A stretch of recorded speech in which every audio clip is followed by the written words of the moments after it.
Gracias, Ana, por la introducción. Antes de nada, pues agradecer al grupo la oportunidad de poder empezar este ciclo de webinars donde todos podemos compartir nuestras experiencias en distintos proyectos y estar un poco al día de lo que estamos haciendo y también de lo que está pendiente o desearíamos hacer, porque supongo que en la discusión pues también saldrán estos aspectos, ¿no? Voy a compartir pantalla a ver si funciona bien. A ver. Sí.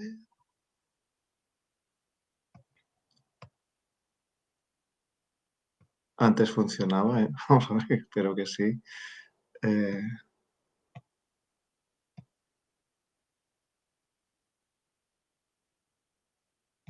Me sale diferente que antes, ¿eh? Pero bueno, vamos a ver Sí, qué. me sale Sí, ahora, vale.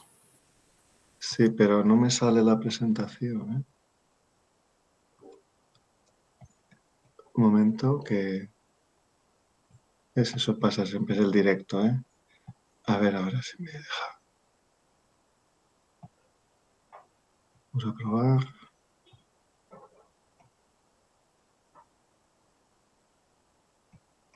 Porque no la tengo. Ahora, a ver.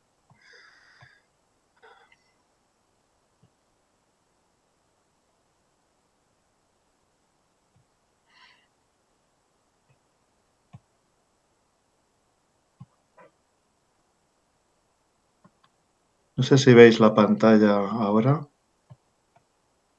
No la veis, ¿no? Sí se ve. ¿Se veía la presentación? Sí, ¿Ahora sí? ahora sí. Vale, perfecto, gracias. Muy bien, pues vamos a empezar. Voy a explicar la experiencia que hemos tenido en un proyecto live demostrativo donde hemos combinado distintas biotecnologías ambientales, los fitobioreactores de microalgas exteriores con algas, cultivos mixtos de microalgas y de, y de bacterias y de poblaciones microbianas naturales en fotobioreactores combinados de forma secuencial con un biofiltro que, como veremos, pues tiene una capacidad para descomponer materiales como serían los pellets de madera y también residuos del corcho para en su conjunto incentivar la degradación de elevadas concentraciones de nitratos y más difusa de otros microcontaminantes que tenemos en agua subterránea real en un entorno rural, ¿no? El proyecto Life Spot tiene este objetivo, como veremos, que es combinar tecnologías basadas en la naturaleza lo más sostenibles posibles, en este caso para solucionar problemas reales a una escala piloto y demostrativa y demostrarlo a lo largo del tiempo que realmente estas tecnologías son viables. Nosotros hemos aprovechado un consorcio grande en el proyecto donde estamos el IRTA, el CSIC-DAE y Eurecat como centros de investigación y centros tecnológicos, conjuntamente con otros partners más de ingeniería como FAXA y Protecmed y Nenúfar, que nos han ayudado a la construcción de los pilotos, mientras que nosotros como IRTA hemos mantenido los pilotos en marcha en nuestro site, cerca de Barcelona, como veremos ahora, en Caldas de Montbui, y DAEA nos ha ayudado en la caracterización de los microcontaminantes y Eurecat nos ha ayudado en la optimización de los residuos de corcho principalmente. Vamos ahora a ver cuál es el reto principal que hemos abordado en el marco de este proyecto. Como vemos a la izquierda de esta diapositiva, en Europa pues son datos un poco anticuados, son del 2008, pero recientemente se mantienen. Vemos que tenemos una gran cantidad de estaciones de control de aguas subterráneas impactadas por elevadas concentraciones de nitratos, por encima de 50 miligramos litro. Vemos en rojo en los distintos países que siempre tenemos pues, una cantidad importante de estaciones impactadas, ¿no? De hecho, cuando hacemos el resumen a nivel global, pues se ve que hay un 13% de estaciones de control de aguas subterráneas en Europa impactadas por encima de estos 50 miligramos litro. Estamos hablando de niveles elevados. De hecho, ahora vamos a bajar en el threshold hasta 25 miligramos litro para, por ejemplo, marcar esas zonas como zonas vulnerables, o sea que estamos bastante por encima en una gran cantidad de estaciones. En España incluso llegamos a superar el 20% de las estaciones de control. Esas zonas, si están en zonas con elevada actividad rural o también agrícola, pues se han definido como zonas vulnerables y como sabemos, pues tenemos bastantes zonas vulnerables en España, ¿no? Aún así, incluso en un 7% del global de las estaciones también tenemos elevados niveles de pesticidas, por encima del 0,1 microgramos litro, que ocurren conjuntamente con la presencia de nitratos.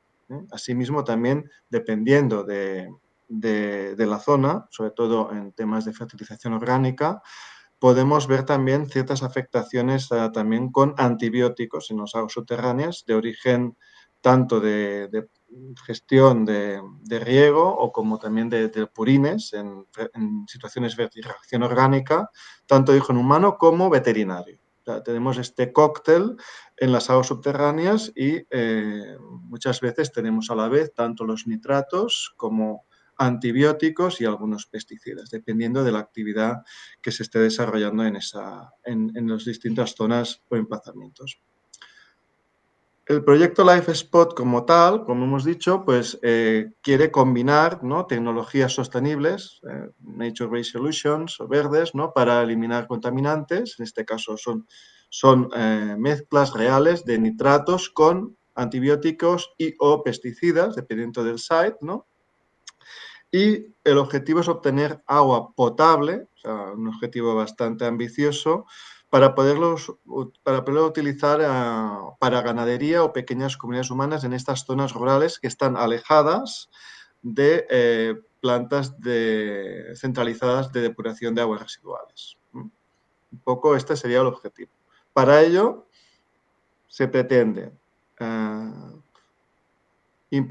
se ha implementado un fotobioreactor de microalgas conjuntamente con un biofiltro con la utilización de pellets de madera y corcho, pero el objetivo es a una escala grande, demostrativa, poder llegar a producir hasta 5 metros cúbicos día de agua potable para esos usos que hemos comentado, con una huella de carbono baja y con unos niveles de nitratos, al ser potable, que tienen que estar por debajo del 50 miligramos litro. Eso implica reducciones elevadas de las concentraciones iniciales de nitrato, dependiendo de la concentración inicial, que como veremos es bastante oscilante según en qué tipo de aguas subterráneas, si son relativamente superficiales y que de forma estacional pueden variar, pero estaremos en concentraciones de nitratos iniciales muy elevadas, de 200 a incluso 300 miligramos litro. Eso pretende, el objetivo, llegar a reducciones de más del 80% de nitratos. También con la producción de microalgas en el fotobioreactor también se pretende valorizar esa biomasa para utilizar como biofertilizante, como fuente de fósforo principalmente. Las principales preguntas que nos hacemos también como microbiólogos, evidentemente, no solamente es a nivel de reactor, la capacidad del reactor para la degradación de nitratos y microcontaminantes, sino también intentar entender cuáles son los principales grupos microbianos que están implicados en este proceso. Es un poco lo que vamos a intentar de presentar en esta presentación. Aquí tenemos en esta diapositiva lo que sería el agua subterránea problema, ¿no? No sé si veis el puntero, voy a probar. Creo que sí, ¿no? Vemos, sí. Vale. Vemos el principal problema que tenemos es que nuestra zona, en Caldas de Montbui, está en las cercanías de Barcelona, a unos 15 kilómetros en línea recta, pero hacia el interior, una zona de bastante actividad rural, con granjas de porcino y también con actividad agrícola importante, donde además tenemos nuestro centro de investigación IRTA, en nuestro programa, el programa de sostenibilidad de Bioesistemas. Vemos que tenemos concentraciones muy elevadas en el agua subterránea, que oscilan entre los 240 y los 580 miligramos litro. Estamos hablando de concentraciones muy, muy elevadas, muchísimo más de lo habitual, que es debido a la gestión de fertilización orgánica, de gestión de purines, principalmente de granjas de todo el valle, ¿no? Esto está impactando muchísimo en la calidad del agua subterránea y, por lo tanto, incluso puede ser problemática para el riego, ¿eh? También tenemos la presencia de poblaciones microbianas o poblaciones de coliformes, incluso detectables, ¿no?, en el agua subterránea, como Escherichia coli o coliformes fecales, indicando, pues también llegando a ver y visualizarse incluso en el agua subterránea. Así como Pseudomonas aeruginosa, pues también superamos el umbral siempre y cuando se quisiera potabilizar a nivel de agua embotellada. Pero sí que vemos, ¿no?, ya la problemática que tenemos en nuestra zona. La planta piloto que hemos proyectado e implementado en este proyecto consiste en distintas unidades o módulos, ¿no? Principalmente son 3 a 4. Una es el fotobioreactor de algas, unas piscinas grandes exteriores de algas, ahora lo veremos en una diapositiva siguiente, donde después tenemos un sistema DAF de separación para separar la biomasa de la microalga y a partir del clarificado, el agua clarificada, llevarla entonces a un biofiltro equipado con residuos lignocelulósicos de madera y también de corcho. Y finalmente, pues obtener finalmente una agua tratada que debe clorarse, evidentemente, para el uso potable si cumple los estándares, como veremos ahora.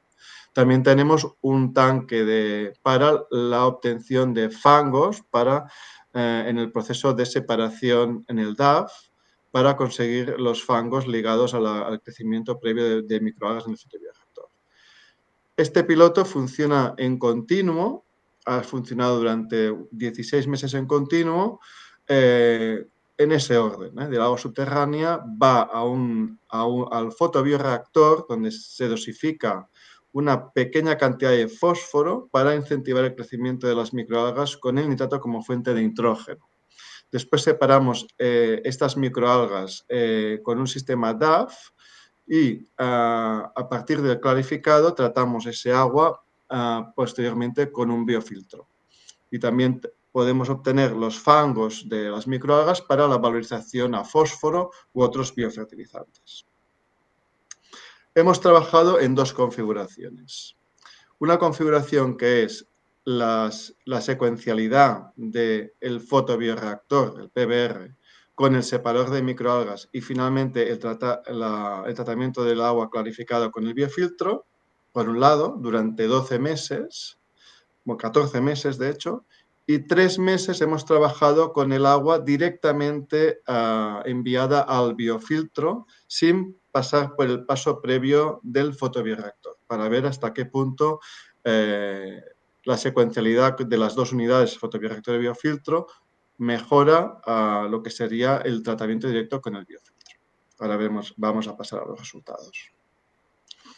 Aquí tenemos un aspecto de lo que sería el piloto ya en funcionamiento y en continuo. Ha estado desde febrero de 2022 hasta octubre del 2023, funcionando de forma secuencial, fotobioreactor en estas piscinas grandes de microalgas, con el separador, el DAF y el biofiltro en continuo durante 12 meses y la segunda configuración de julio a octubre, funcionando directamente desde el agua subterránea que tenemos en este depósito, donde obtenemos agua subterránea de distintos pozos de agua subterránea de la zona, directamente bombeado al biofiltro. Aquí tenemos un poco el aspecto del piloto, es interesante entrar un poco en detalle. Por un lado, tenemos, ¿no?, la zona de captación del agua subterránea, son superficiales, no estamos hablando de aguas muy profundas y, por tanto, en este caso son sensibles a la gestión del riego de la fertilización orgánica de toda la zona.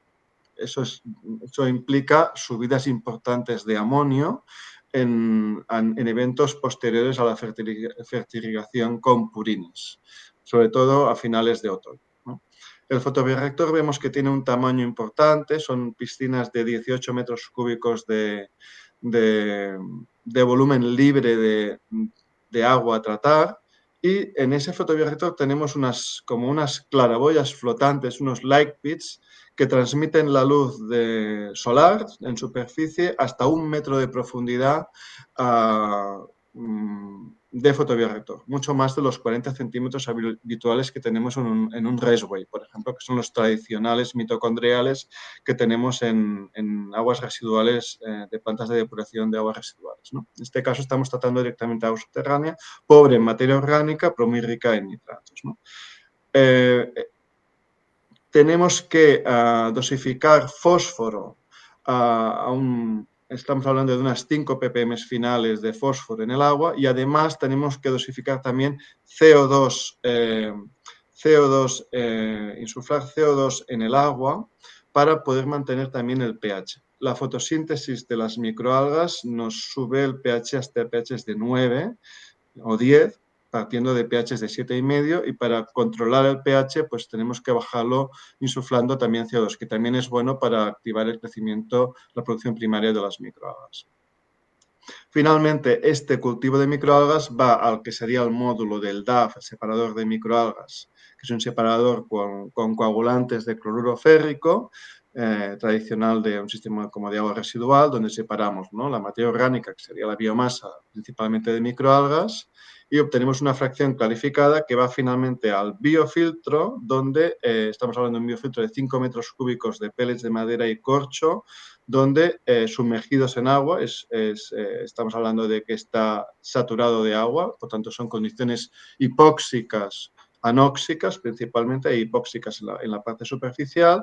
Es un filtro vertical donde por gravedad y con un periodo de residencia de 1 a 2 días tenemos el tratamiento del agua clarificada. Y finalmente eso iría a un depósito final donde se clora el agua y ya se analiza para la posible utilización como agua potable si cumplimos los estándares. Eso es un poco la configuración que hemos seguido. La otra configuración, hemos visto, a partir de julio a octubre, es enviar directamente el agua subterránea directamente al biofiltro sin pasar por las microalgas. Eso es debido a que en el proceso de microalgas necesitamos un periodo de retención hidráulica de 2 semanas, mientras que en el biofiltro es de 2 días. Dependiendo de la dimensión del biofiltro, pues podríamos jugar también en el scale-up sin tener o necesitar el paso de microalgas. Ahora veremos qué ventajas tiene una configuración u otra. ¿Qué hemos hecho a lo largo del proyecto con este piloto?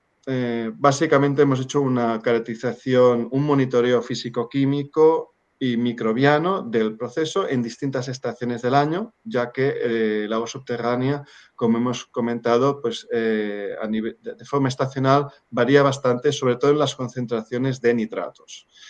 Hemos subdividido en estaciones del año y hemos realizado pues, un monitoreaje estándar de agua a nivel semanal, de nitratos, de sólidos totales, de pH, de sulfatos, fosfatos, nitratos, sobre todo en el fotobioreactor, a la salida del fotobioreactor y salida del biofiltro, y también en el agua subterránea de entrada, ¿no? Y a nivel estacional, en cada estación, durante 3 semanas consecutivas en cada una de las estaciones, hemos analizado antibióticos. Por un lado, básicamente se han encontrado sulfonamidas y fluoroquinolonas muy ligadas a uso veterinario. Y por otro lado, a nivel microbiano hemos caracterizado tanto la abundancia de ciertas poblaciones microbianas totales, bacterianas, fúngicas y algunos grupos funcionales como sulfatos reductores, desnitrificantes y metanógenos en las distintas unidades del piloto, en agua subterránea, en el fotobioreactor, biofilm y planctónico, y también en lo que sería el biofiltro, en distintas zonas del biofiltro, en las distintas estaciones, para confirmar comportamientos estacionales o si estamos hablando tenemos un comportamiento estable en todo el año. También hemos hecho estudios de expresión génica ligados a la eliminación de nitratos a nivel de desnitrificación heterótrofa, tanto en el fotobioreactor como en el biofiltro, para determinar dónde tenemos mayor capacidad de eliminación de nitratos en cada momento. bueno, en este caso hemos hecho en determinadas situaciones. Finalmente hemos mirado, en colaboración con el CSIC, hemos determinado pues, la presencia de ciertos genes de resistencia a antibióticos. Veremos que SUL1 y NTL1 son los principales que se han detectado.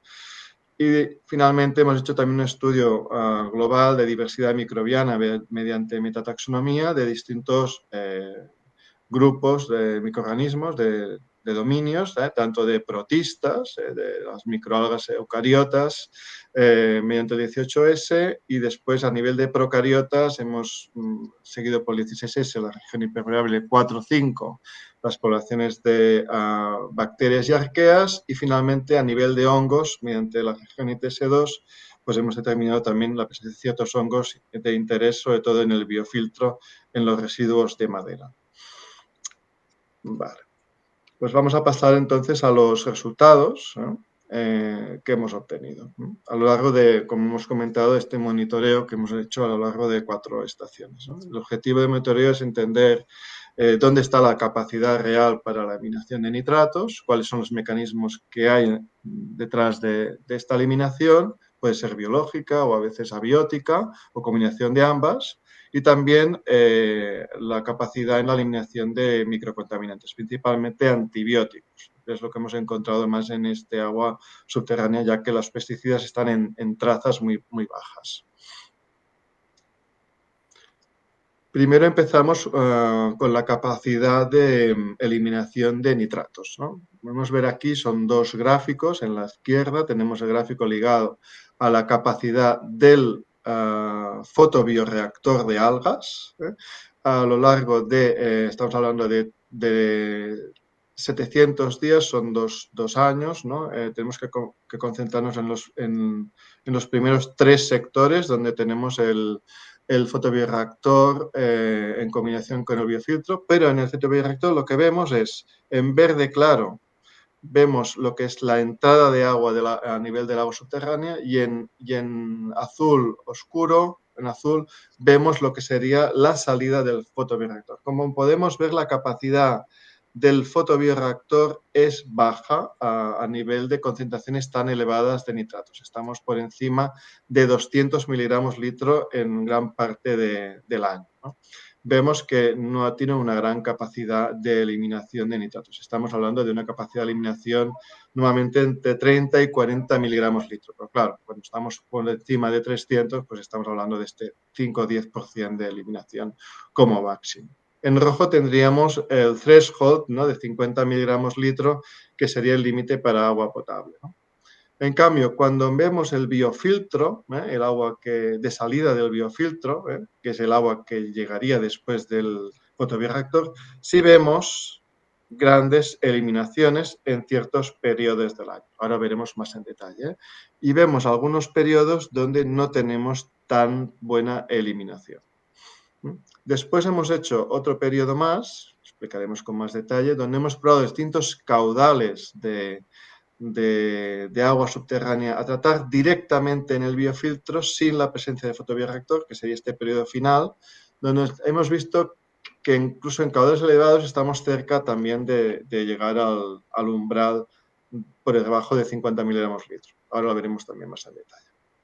Si nos focalizamos en el periodo donde el fotobioreactor está conectado secuencialmente posteriormente con el biofiltro y el separador de algas, estamos hablando de este periodo de febrero a octubre de 2023, vemos a nivel de la evolución de nitratos como en verano, en los veranos de los 2 años, hemos estado por debajo de 50 miligramos litro en el agua de salida del piloto. Eso es a nivel ya de fotobioreactor más biofiltro, con una capacidad muy importante de eliminación de nitratos, sabiendo que estamos tratando a veces concentraciones superiores a 300 miligramos litro. Estamos hablando de concentraciones muy elevadas. Sí que vemos pues, que sí que tenemos un buen comportamiento. Mientras que en los periodos más fríos, en invierno sobre todo, no vemos tal capacidad tanto ni en el fotobioreactor, pero tampoco en el biofiltro.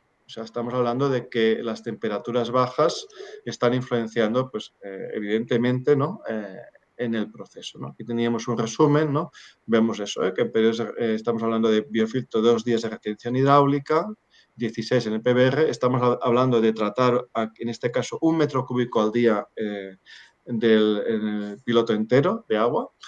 Y lo que estamos viendo es eso, que en invierno, vemos abajo, con temperaturas que han estado entre los 6 y los 12 grados en el agua a tratar, ya que el reactor de microalgas es exterior y está 15 días el agua subterránea evidentemente está entre unos 18 a 20 grados, pero cuando va al fotobioreactor y está durante 15 días al exterior, pues bajamos a 6, 12 grados, dependiendo de la temperatura que tenemos durante esos periodos, ¿no? Y ese agua fría va después al biofiltro, donde también tenemos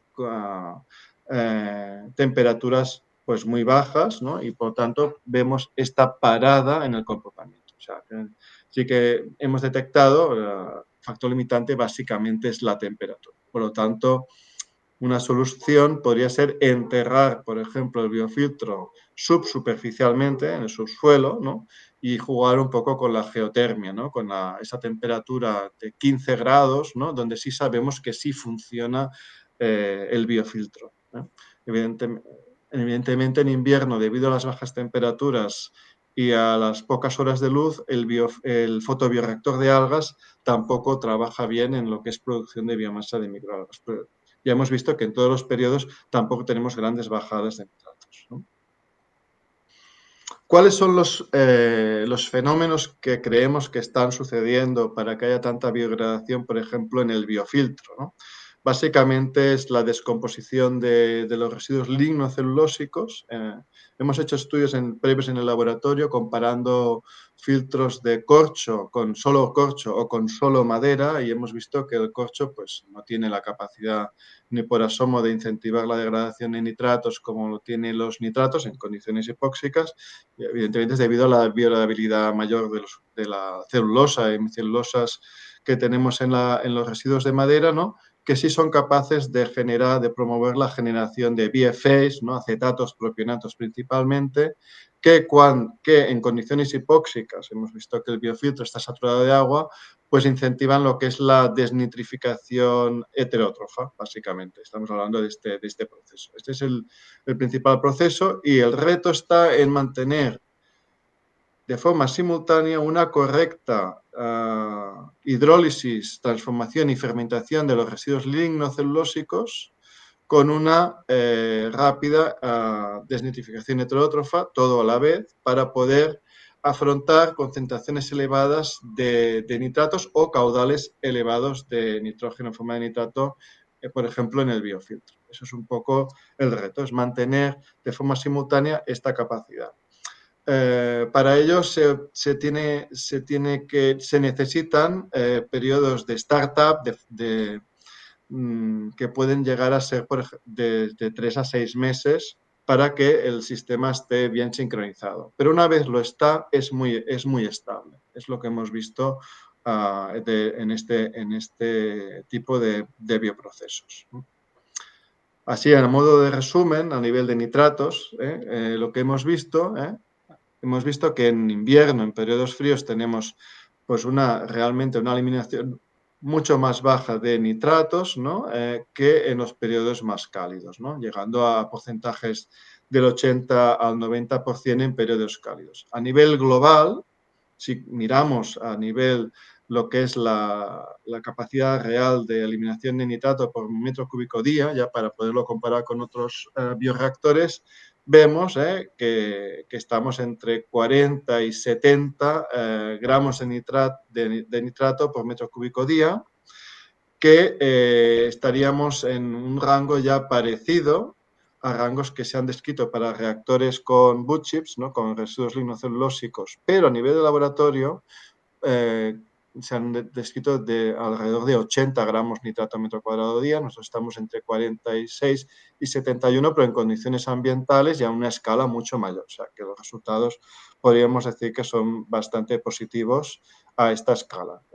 Y además estables a lo largo del tiempo. O sea, estamos contentos con los resultados, ¿no?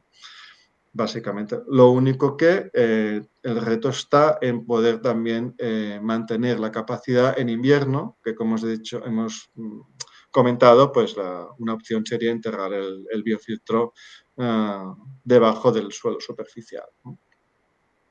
Pasamos pues ahora a lo que serían los resultados a nivel de antibióticos, ¿no? ¿Qué hemos visto, no? Pues hemos visto primero que tenemos una contaminación mucho más baja de antibióticos.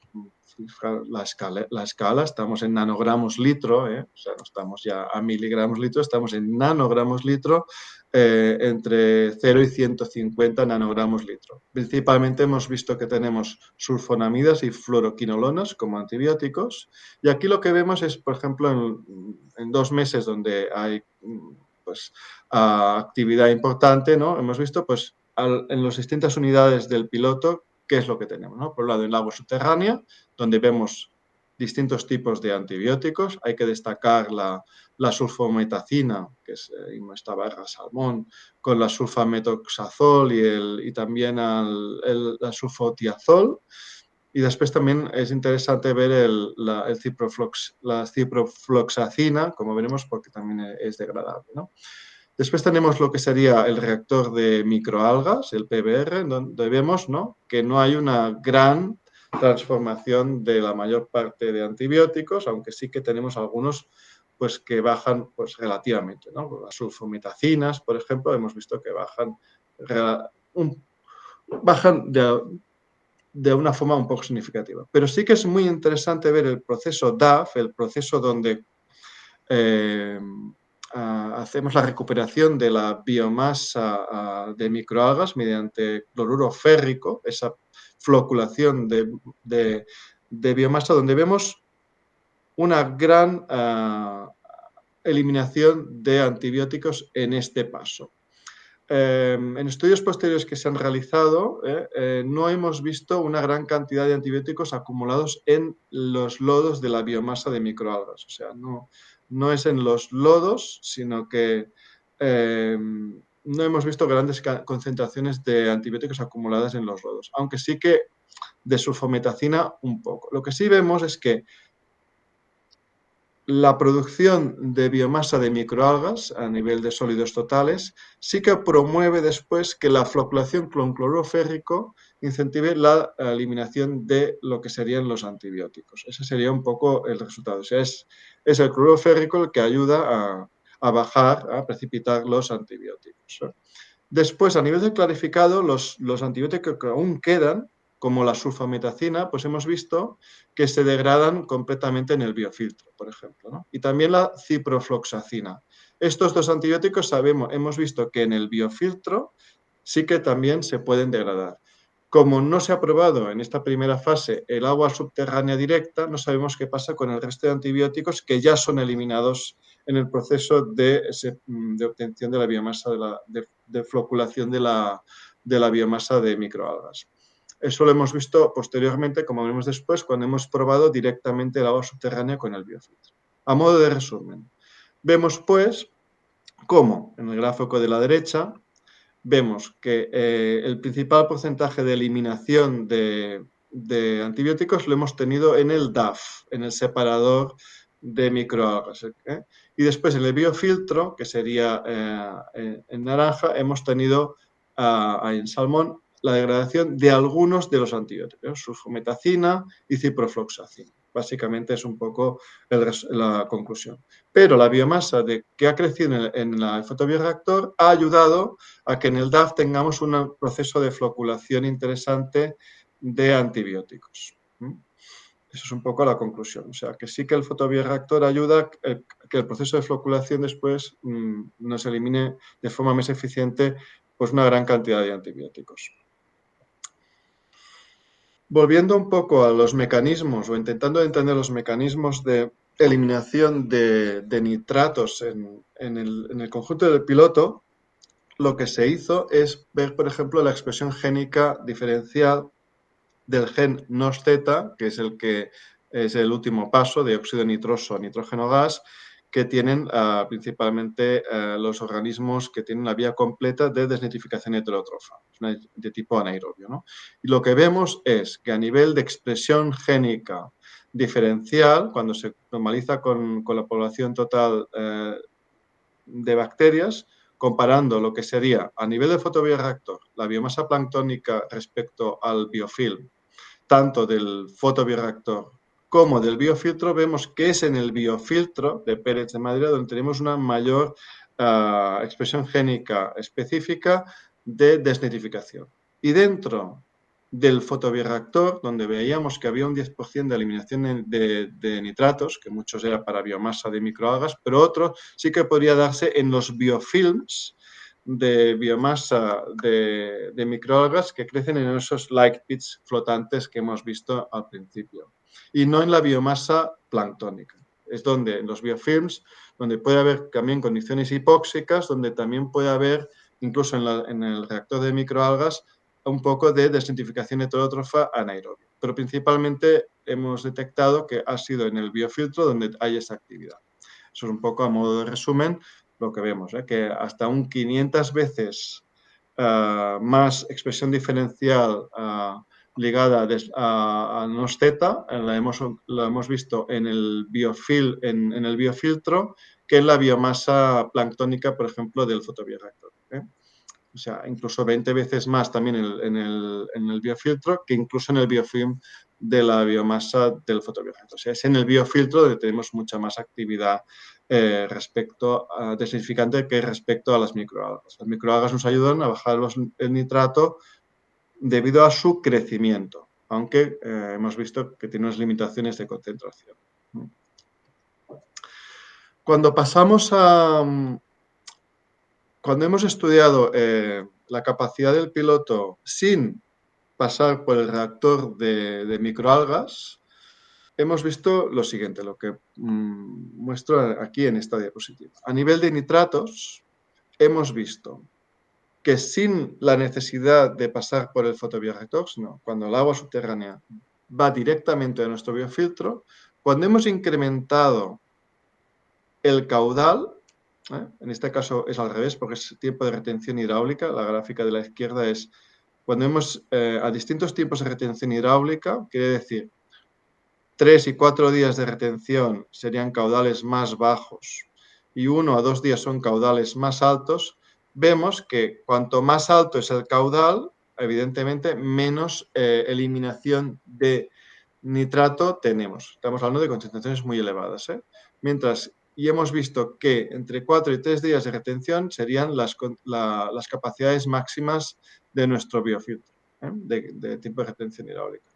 Y hemos hecho una curva donde hemos visto cuál es la carga máxima que es capaz de degradar de nitrógeno en nitrato por metro cúbico día que somos capaces de transformar, ¿no?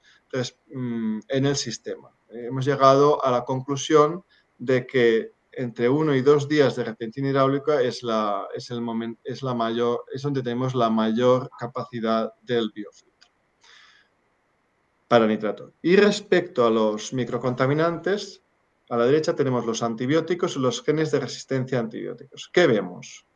En estos incrementos de caudales de 1 a 3 metros cúbicos días, lo que vemos es que a 2,5 metros cúbicos día aún tenemos una buena degradación tanto de algunos pesticidas como de las sulfonamidas y las fluoroquinolonas, de una manera equivalente a 1 metro cúbico día. O sea, no empeora la capacidad de degradación, aunque estemos incrementando por 2 el caudal, la cantidad también de antibióticos a transformar. Mientras que sí que a partir de 3 metros cúbicos días vemos una bajada en la capacidad de eliminación de los antibióticos. A nivel de genes de resistencia a antibióticos es interesante el resultado porque vemos, esas serían copias génicas de antibióticos normalizadas respecto al 16S y vemos cómo en julio, donde tenemos caudales bajos, vemos una eliminación mucho más efectiva de genes de resistencia del QNRS, mientras que cuando incrementamos el caudal en septiembre y noviembre, que serían, vemos una disminución mucho menor. Incluso en noviembre no vemos incluso un incremento, ¿no? O sea, que estamos hablando que hay que ir con cuidado con los caudales porque podríamos estar enriqueciendo en ciertas resistencias de antibióticos si no lo gestionamos bien. O sea, en este caso lo que vemos es que un metro cúbico día, que son tiempos de retención de 2 a 3 días, sería el caudal adecuado para la eliminación de antibióticos y genes de resistencia a antibióticos, sin pasar por el fotobioreactor, en este caso, ¿no? Muy bien. Una vez ya hemos visto un poco el comportamiento físico-químico del reactor y los parámetros operacionales, podemos ver un poco quién está haciendo toda esta actividad, ¿no? Para ello hemos hecho pues, una caracterización microbiana a nivel de distintas unidades y distintos dominios, ¿no? Vamos a empezar primero con los protistas y bacterias arqueas en el fotobioreactor, ¿no? Ese es el inóculo inicial que empezó en el fotobioreactor, el inóculo que venía era mixto, que venía de canales exteriores de fertirrigación, no en Caldes de Montbui, sino en la zona de Castelldefels, en una zona agrícola cercana a Barcelona, exterior y con luz, ¿no? Pues ahí pues, se hizo un enriquecimiento de un cultivo de microalgas mixto ambiental, básicamente muy enriquecido en colastrela, clorela y tetradesmos. Esa es la forma esa de tétradas celulares de tetradesmos. Estaríamos hablando de microalgas ambientales bastante resistentes a condiciones ambientales. Y a nivel de bacterias, pues se cultiva evidentemente, entonces también tenía una diversidad elevada, ¿no? Precisamente de Rhodanobacter, Rhodopseudomonas y Bradyrhizobiums, y terrimones, cuáles estamos hablando de un inóculo ambiental. Era un inóculo mixto y el reto era ver si se mantenía más o menos constante o era estacional en el fotobioreactor, ¿no? Muy bien. A nivel de metataxonomía, cuando hemos comparado en el piloto, que recordamos que tenemos distintas unidades, ¿no? El PBR, el fotobioreactor, el DAF, el separador de microalgas, esos lodos que se generan, o lo que sea BF, que es el biofiltro, ¿no? Podemos comparar respecto al agua subterránea, ¿no? GW, pues cómo es a nivel de diversidad global, si estamos cambiando o no las poblaciones o se están especializando en cada unidad. Y vemos que sí. Vemos que a nivel de aguas subterráneas, por ejemplo, a nivel de microalgas, había unas poblaciones basales, esas son aguas subterráneas de infiltración a veces, y vemos como en el PBR, en la fotobioreactor, tenemos una especialización muy grande de microalgas, tanto en la fase de biofilm, en azul, como en la fase PBRP, que serían esas de aquí púrpuras, que sería a nivel planctónico. Y vemos como a nivel planctónico el DAF, que es el separador de algas, mantiene esa diversidad. Es decir, floculamos principalmente la diversidad que está en fase planctónica, ¿no? Y en el biofiltro le llegaban algunas microalgas que no habían floculado del todo. A nivel de hongos vemos también una especialización muy clara del biofiltro. Ahora veremos qué poblaciones tenemos, ¿no? Muy diferenciada de lo que es el agua subterránea, y el fotobioreactor pues también tiene su propia diversidad. Lo mismo vemos con las bacterias arqueas, ¿no? En estos diagramas de Bray-Curtis, en MDS, pues vemos, por ejemplo, muy claramente también, ¿no? Cómo se separa el agua subterránea inicial. En las distintas unidades del piloto vemos, ¿no? Una población muy específica en los biofiltros, diferenciada de lo que serían las poblaciones de bacterias arqueas del fotobioreactor. Y vemos como el DAF, nuevamente, los lodos que se generan cuando separamos la biomasa del fotobioreactor tienen una composición muy parecida evidentemente, a la biomasa planctónica del fotobioreactor, lo que nos está diciendo que el proceso de floculación de biomasa del fotobioreactor es homogéneo en toda la diversidad. Ya yendo rápidamente a ver qué hemos encontrado a nivel más de composición, pues vemos, por ejemplo, a nivel de protistas, las microalgas eucariotas, vemos que sí, que a lo largo de las estaciones seguimos teniendo tetradesmos, desmodesmos y algo de diatomeas, que depende de la estación, pues vemos que pues que es estacional y es cambiante, no es homogéneo, ¿eh? Y a nivel de biofilm tenemos una población un poco diferente a la planctónica, donde no tenemos tanto tetradesmus como en la planctónica, ¿no? O sea, sí que vemos que a nivel de microalgas hay una especiación tanto a nivel planctónico como bentónico, ¿no? Eso, bueno, eso está para estudiarse un poco más en detalle, pero básicamente esa sería un poco la conclusión, ¿no? A nivel de bacterias y arqueas es muy interesante lo que hemos visto, ¿eh? Hemos visto, ya recordar, una especiación clara dependiendo de la unidad del piloto, ¿no? No es lo mismo que tenemos en el biofiltro que en el fotobioreactor. Y a nivel del biofiltro, si nos fijamos en cuáles son las principales poblaciones que hemos encontrado en el BF, vemos una abundancia muy importante a nivel de género, que es poco habitual, hasta el 8% de abundancia relativa de nitratisoma, que es un desnitrificante ligado a ambientes hipóxidos y ricos en madera, en el biofiltro. Es un resultado realmente sorprendente.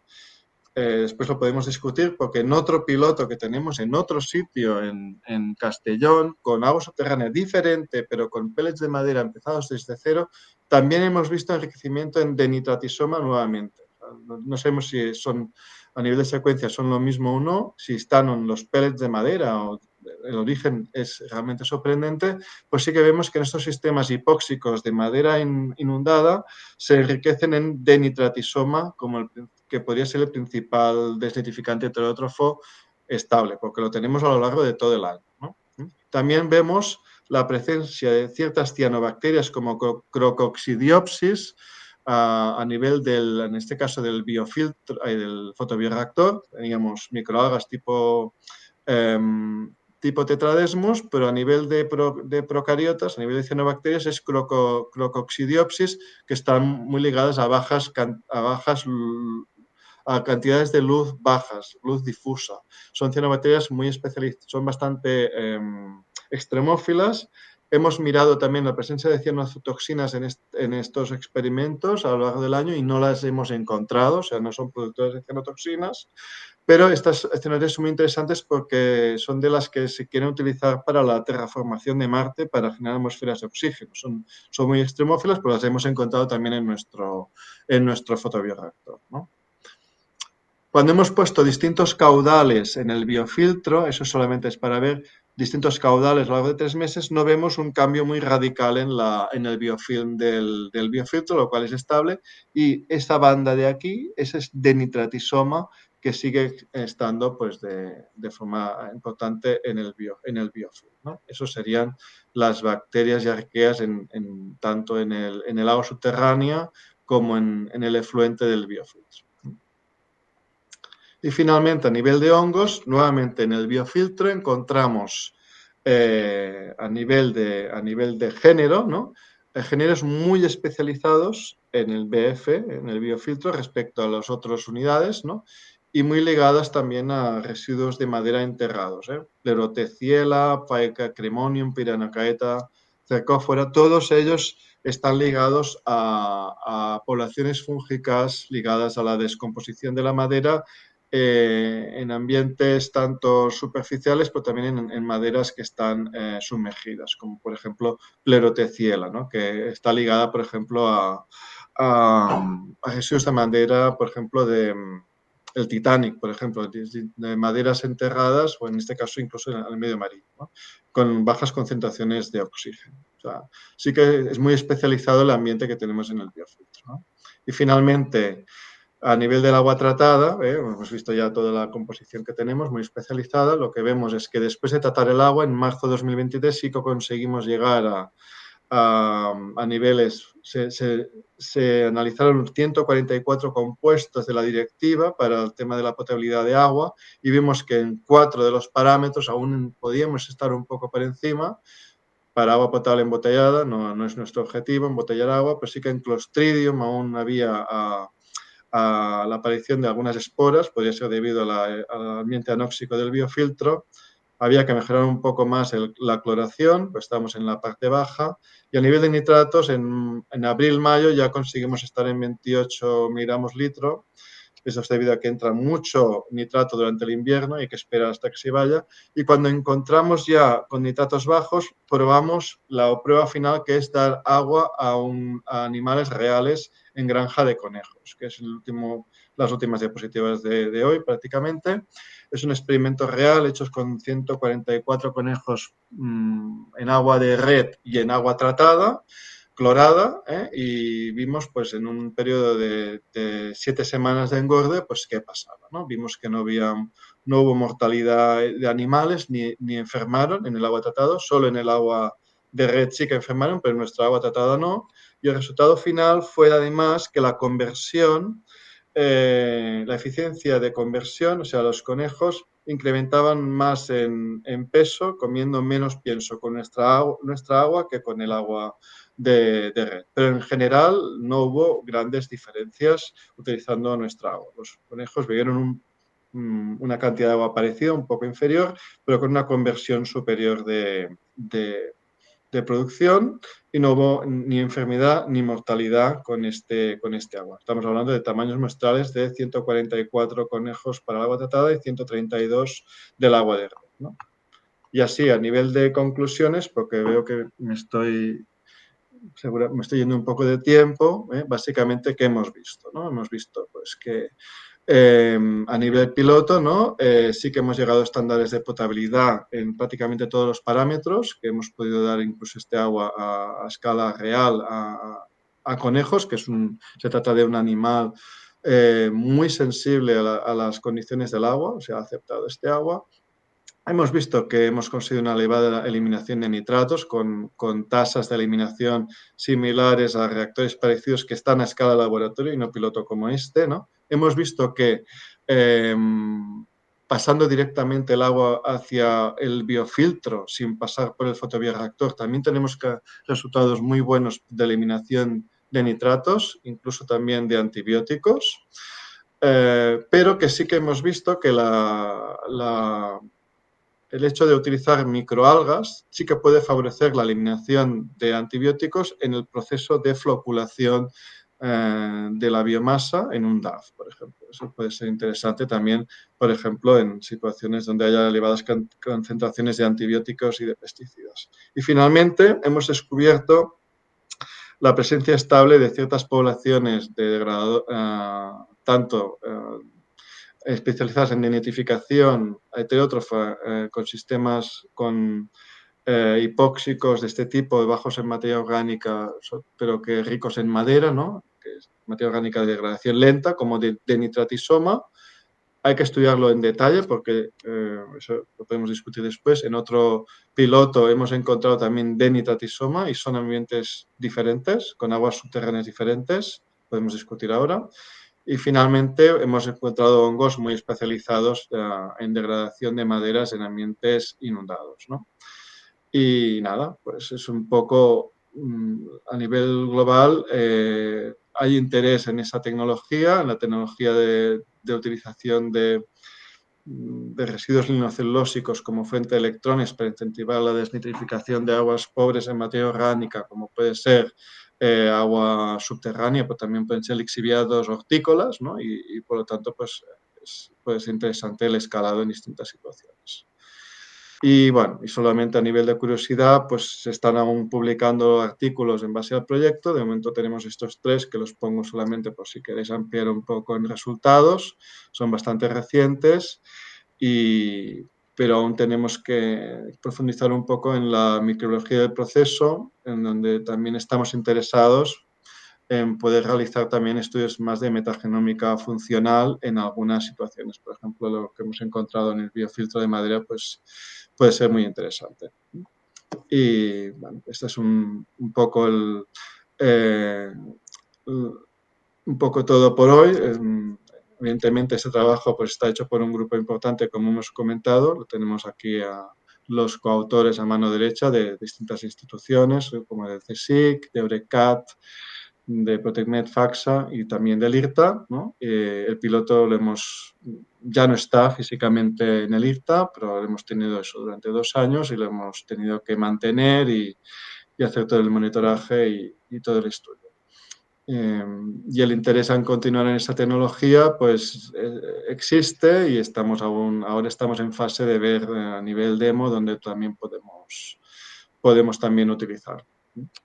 Y abiertos, evidentemente, a colaboraciones de todo tipo para entender mejor pues, este comportamiento en la eliminación de nitratos y microcontaminantes, sobre todo en el biofiltro. Y con esto, pues, voy a dejar de compartir. No sé si lo estoy haciendo bien, pero aquí, aquí, porque no os veo y ahora sí. Y bueno, con esto, pues, quedo a vuestra disposición por poder discutir sobre cualquier duda que haya salido en la presentación. Y muchas gracias también por vuestra atención. Pues muchísimas gracias.